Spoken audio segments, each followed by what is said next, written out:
Olá, tudo bem? Vamos a mais um entendimento simples e humilde dos escritos bíblicos.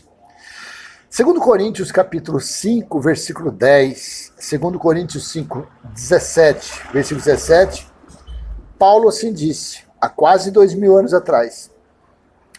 E assim, se alguém está em Cristo, é nova criatura. As coisas antigas já se passaram. Eis que se fizeram novas. E assim, se alguém está em Cristo, é nova criatura. As coisas antigas já passaram, eis que se fizeram novas. Que coisas foram essas? Quais coisas se fizeram novas? Paulo falava a respeito de quê? Paulo falava a respeito da lei, do legalismo de Moisés, das leis que escravizava, que matava, as leis de Moisés. Paulo falava da caducidade da letra, do ministério de condenação e morte. Nos dias de Paulo,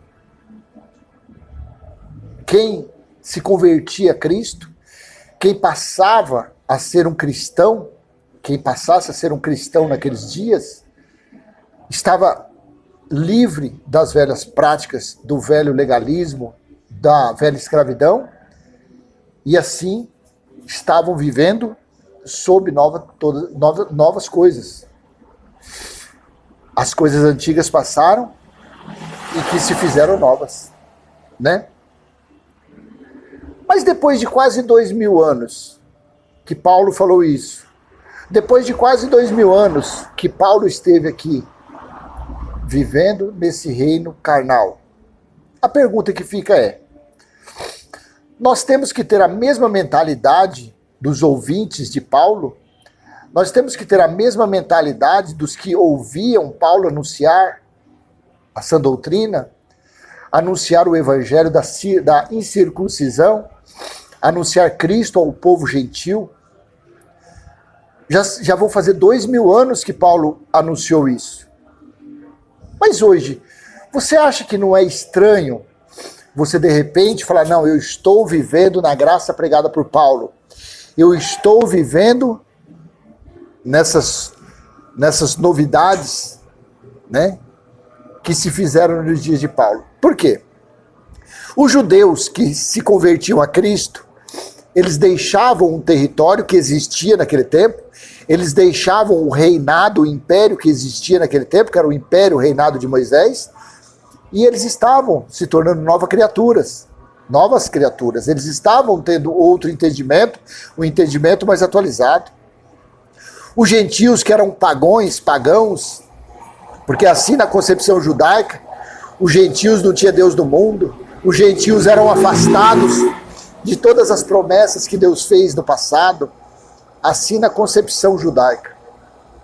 Aí aqueles gentios que se convertiam, que passavam a ser cristãos, a eles era dado novas coisas, novo entendimento. Mas tanto Paulo, quanto os gentios que se convertiam a Cristo, quanto os judeus que se convertiam a Cristo, eles ainda aguardavam o quê? O grande e terrível dia do Senhor. Eles ainda aguardavam o estabelecimento, a realização do Evangelho. Eles aguardavam o reino de Cristo ser estabelecido. Eles aguardavam a volta de Cristo. Eles aguardavam o final dos tempos, o fim dos tempos. Eles aguardavam tudo isso. Mas veja a contradição, veja o porquê você viver pela graça pregada por Paulo hoje não faz mais sentido. Porque todos eles aguardavam essas coisas que eu te falei. A volta de Cristo, o dia do Senhor, o dia do juízo, o grande tribunal de Cristo. Todos eles aguardavam, porque próprio Paulo disse que o que ele anunciava era o fundamento. Paulo falou que ele estava preparando os gentios, assim como os judeus, para serem morada de Deus no Espírito. Eles ainda não eram. O que estava ali, em muitos deles, era o Espírito de Deus em forma de dons. Eles tinham dons naquela época. Porque eles estavam vivendo os últimos dias. Então não há o mínimo sentido, não há o mínimo, não tem algo correto nisso, não está certo.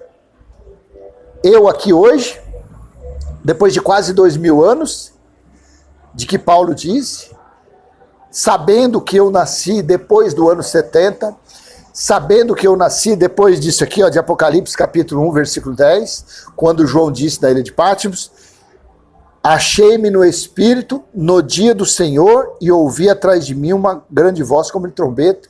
Ou seja, João estava vivo quando o dia do Senhor chegou, o grande juiz de Deus chegou. Eu nasci depois disso daqui, de Apocalipse 10, versículo 7. Mas nos dias da voz do sétimo anjo, quando ele estiver para tocar a trombeta, então se cumprirá o mistério de Deus, como ele anunciou aos seus servos os profetas.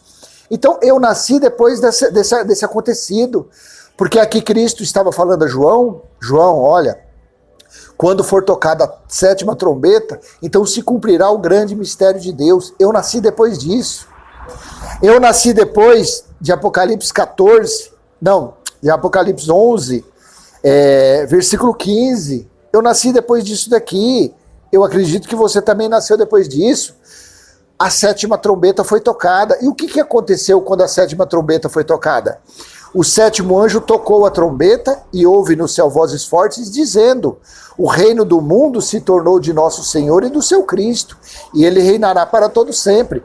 Paulo anunciava que o reino de Deus estava próximo. Mas eu e você, nós nascemos depois desse toque de trombeta, depois do reino de Cristo ser estabelecido. Então não faz cabimento, não tem sentido. Eu e você, nós estamos aqui vivendo na graça pregada por Paulo, nos ensinamentos de Paulo. Para nós não tem valor nenhum, para nós não é interessante. Claro que não. Apocalipse 14, 6. Veja, aquele evangelho que Paulo pregava, que Jesus pregava, quando ocorreu o dia do Senhor, ele se tornou eterno, porque foi o reino de Cristo estabelecido. Vi outro anjo voando pelo meio do céu, tendo um evangelho eterno para pregar aos que habitam na terra, e a cada nação, tribo, língua e povo. Você consegue entender? No versículo 7, dizendo com voz forte: temam a Deus e deem glória a Ele, pois é chegada a hora em que Ele vai julgar. Paulo aguardava esse julgamento. Os gentios que estavam nos dias de Paulo aguardavam esse julgamento, que era o tribunal de Cristo. Nós nascemos depois disso. Assim aconteceu em Apocalipse capítulo 21, versículo 3, 5 e 6. Então ouvi uma forte voz que vinha do trono e dizia: eis o tabernáculo de Deus com os seres humanos. Deus habitará com eles, eles serão seus povos, o próprio Deus estará com eles e será o Deus deles. Oh meu Deus!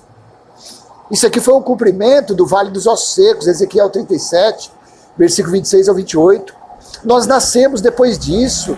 Nós nascemos depois do cumprimento da profecia. Nós já nascemos com o templo de Deus espiritual em nosso espírito, onde o próprio Cristo está. Versículos 5 e 6 de Apocalipse 21. E aquele que estava sentado no trono disse: eis que faço nova todas as coisas. Ei que faço nova todas as coisas. E acrescentou: escreva, porque estas palavras são fiéis e verdadeiras. Nós nascemos